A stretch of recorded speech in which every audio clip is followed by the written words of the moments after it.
Ano ang dapat i-prepare sa long ride?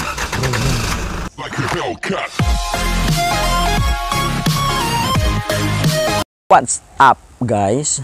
Maglo-long ride tayo at dapat handa tayo pag tayo maglo-long ride. Anong dapat nating ihanda?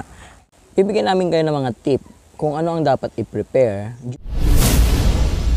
Halika at ating alamin kung paano natin sisimulan ang long ride sa paghahanda.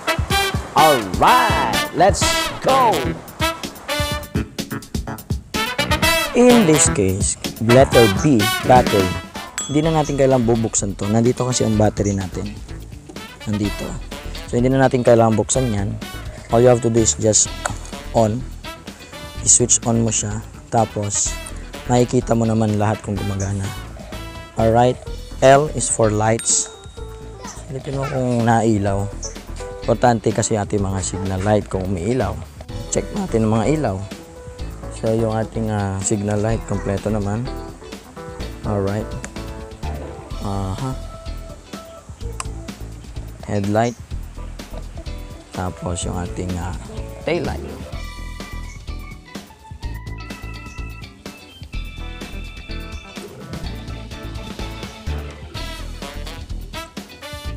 Importante kapag naglo-long ride tayo, handa ang ating motor. Sa oil naman po, merong indicator dito. Merong H high and L low. Kita ba? Parang hindi eh. Pero nasa low na po siya. So, importante hindi siya mas mababa sa low. Hindi rin siya mas mataas sa high. Yung oil na yan ang oil mo na lubricant dito sa engine.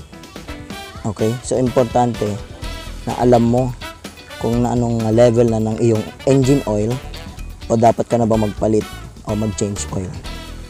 Importante ding check mo ang brake dahil ito ang magsisave sa iyo sa disgrasya. Tingnan mo kung matigas o malambot, kung kumakapit o hindi. G is for gas. So, kahit hindi ko nabubuksan to, alam kong wala na akong gas. So, yan, kailangan mo i-check kung ikaw ay may gas o wala. T is for tire. Importante na ang iyong gulong ay hindi flat, of course. At alamin lang ang mga nakasulat dito. Gagawa tayo ng ibang vlog kung anong mga ibig sabihin ng mga nakasulat. Ay, alamin kung ang iyong gulong ay nasa tamang kondisyon para magpatakbo. Alamin kung ito'y kalbo na o hindi pa. Letter A, air. So, meron naman tayong gadget para sumukat ng air. So, depende sa motor kung anong sukat ang air na dapat mong silipin. Alright, so, na-check na natin yung ating motor. May mga additional pa tayong pwedeng dalhin o dapat dalhin. Sinasuggest ko na bawat isa sa inyo, bumili nito para sa mga communication natin. Minsan kasi may nagkakaligawan. At pag naligaw, ang cellphone minsan walang signal, so mas maganda kung meron ito para real time agad yung sagot ng paghinanap mo. Hindi natin sinama yung water kasi wala naman tayong radiator, pero dun sa mga motor na may radiator, pwede nating isama yon. Bukod sa OR at CR ng motor, kinakailangan meron din tayong driver's license. At ang S sa blow bagets ay self. Alamin mo sarili mo kung ikaw ay may nararamdamang masama, saka mo ituloy ang iyong gagawin kung wala kang nararamdamang masama. Mas importante, pag nagra-rides tayo, dapat enjoy, masaya at walang sakit. Meron pa palang importante. Cellphone. Magdala kang cellphone.